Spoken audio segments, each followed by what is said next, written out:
abroad program during my undergraduate degree. But USC Annenberg, for their master's program, actually had a international internship program you could do between your first and second year. Um, and so basically what I was able to do was I competed for the Trojans during my first year, and I thought, well, I'm not going to be able to do this even for my master's program. But my advisor, Jen Floto, who was amazing, she's a rock star, a dear mentor and friend of mine, and she said, well, Karen, you could probably do this. You're going to need classes anyway to graduate. So you're going to be basically, instead of graduating in May 2007, you're going to be graduating in August 2007. So you might as well use the extra units to take this internship classes. And so I thought, cool, awesome. And so we had a chance to go to London, Hong Kong, or Cape Town, South Africa. And everyone that went to Cape Town among my cohort before me said, you'll get the most real world experience possible. And so for me, that was what I was looking for. I wanted to basically hit the ground running.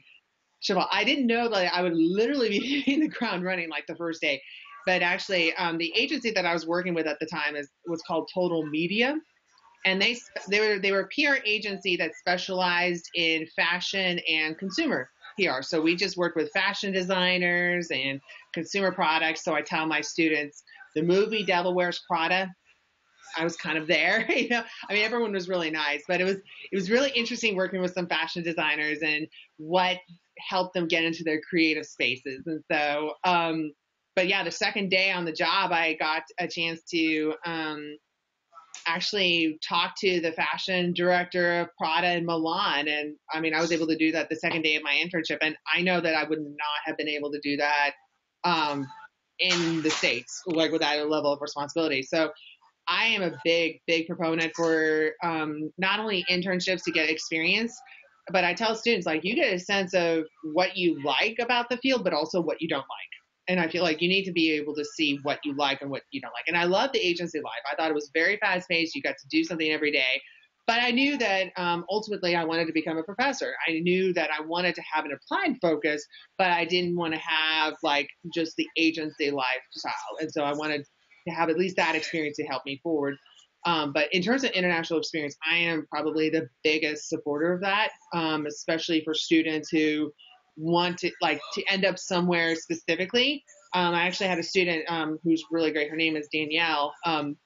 She's really interested in horses, and so she's actually doing some internships right now in social media for Churchill Downs. And we actually had the same conversation earlier today where she mentioned, hey, I got this offer to do this internship for the Korean Racing Association. Should I take it? And I said, yes, you should, because I asked her ultimately, and I always ask this with students, like, what is your ultimate goal? What is your dream job? And they would say, okay, it's working at Adidas, or it's working at Brown-Forman, or it could be for Danielle's case, it's like, hey, I want to be able to go to, the Middle East to see some of their shows. And I told her, I said, okay, you need to work your way up to that goal, but there are going to be certain experiences that will separate you from the rest of the crowd, and you need to pursue those to basically be able to show, here's what I'm able to do, here's what I've done, and here's what I'm planning to continue to do for the future. So just to make it more of a complete package for them. Awesome.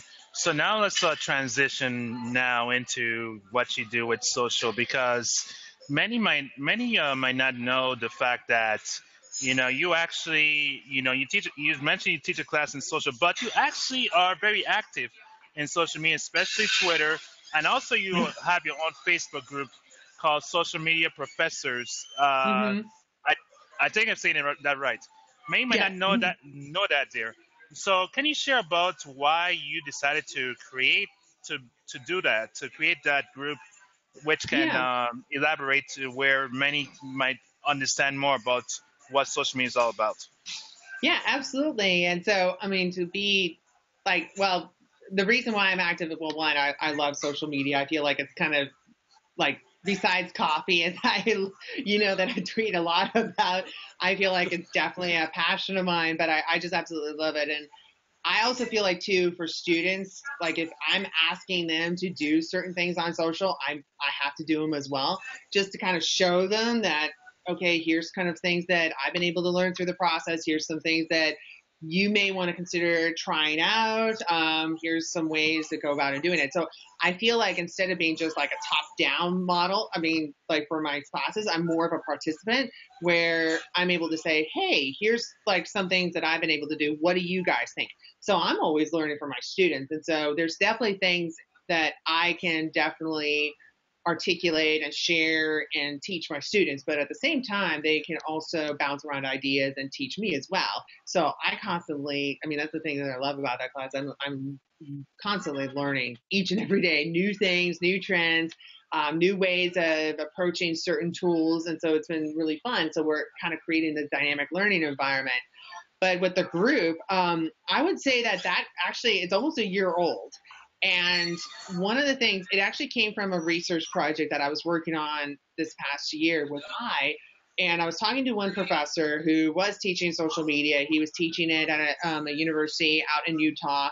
And he was talking about how he really wished there was a place where professors who were teaching social media could come together. And he said there really wasn't any place that he felt comfortable talking about some of these ideas. He said I could go to these other conferences, but they're really just advertising conferences or the PR conferences. There was really no central place where we could all come together and bounce around ideas, share syllabi, share what our thoughts are on certain trends in social, or what are things that we're facing, in terms of expectations from employers about our students, what skills and books we're using. So that kind of came to me, was just this idea. I thought, well, why don't we have a group, where we just come together? And so it started last year in October. So we're coming up on a year, and we have over 360 members all around the world. And so we have professors from all over who teach social media that are able to come together and bounce around ideas, because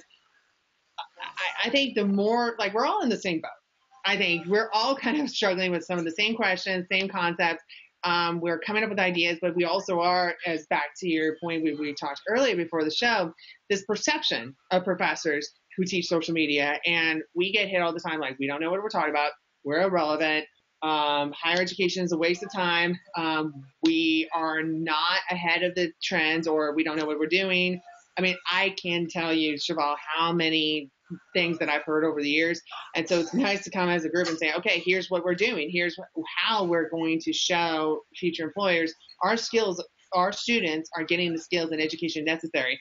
And so we have partners from Meltwater, Hootsuite, HubSpot involved that are basically able to kind of participate along with us. And so they're able to get an experience too, to share with us, like, hey, here's what we're working on. What do you guys think? So it's a very great community. And I just have been really happy to see everyone sharing their ideas. And also, I wanted to create a place that I wish that I had starting out, because I don't know if you noticed with this group, there's a lot of like PhD students or newly minted assistant professors who basically, because of their age, they're graduating, like, they go to their new universities. They're like, okay, you're young, so you get to teach social media. And they're like, where do I go about and creating a syllabus for this? Or what books should I use? And so it gives them a place where if they don't have the resources on campus, they can come online.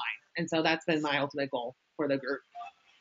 That's really awesome. So of course now we're gonna talk about like your your involvement with covering college game day that happened twice at University of Louisville. And of course, for many guys, you guys should look at her article on LinkedIn. It's really well written. But recently, actually 2 weeks ago, you actually covered the behind the scenes of college game day for front office sports. And so, can you share with us about what was that like to basically be a part of the media, quote unquote, for one day, twice, basically? Yeah, it was awesome. I'm really grateful for front office sports, and everyone wants to follow a really cutting edge, hardworking group of people in sports. Front office sports is a great media outlet, and it's started by students and recent graduates, which is pretty exciting. I mean, they're going to school and getting a degree, and like Adam White has created such an amazing business. And so they've been super supportive of me and my students. And so several of my former students are writing for them. But the first time, actually, I didn't necessarily cover the content on the media side for front office sports, but I brought a student along with me to cover college game day because I actually won 2 VIP tickets for college game day. And one of the reasons why I did is because I said I wanted to bring a student along so they can learn from the experience. So I actually brought one of my former students. His name was Chase Costello, really amazing student, very hard worker, really brilliant. And so he had a passion for going into sports. And so I thought, okay, I need to let you get this experience firsthand. And so he was able to cover college game day for front office sports on Snapchat. And so just in a span of a year, we saw a transition from their Snapchat takeovers to their Instagram takeovers. And so I got approached by Tyler, who's another great professional from front office sports, a few days before college game day. And he asked me, would you want to take over the Instagram account for college game day? And I'm like, great, this is so exciting. But then I realized, oh, I have to do what I've been preaching to my students and making sure that I was basically following the same guidelines and best practices. And so it was a lot of fun. But I really, it's a different mindset where you have to think about, okay, what would the audience for front office sports want to see? What would be things that they would want to feel like they're part of the experience? And what are things that I have to keep in mind that should and should not be posted on the accounts? And so, for example, our football game, was against Clemson. It was a very heated football game. And so there was definitely a lot of, fan reactions. And so I realized at that point, I'm like, if I'm going to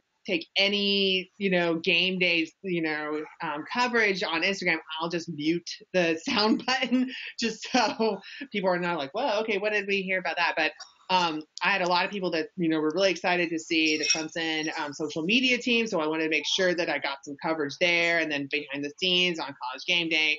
So it was a lot of fun, but lesson learned to always make sure that you have an extra couple of battery packs for your phone. So you're constantly charged and you're not running out of battery. But it was a lot of fun. It was a great experience. All right. So now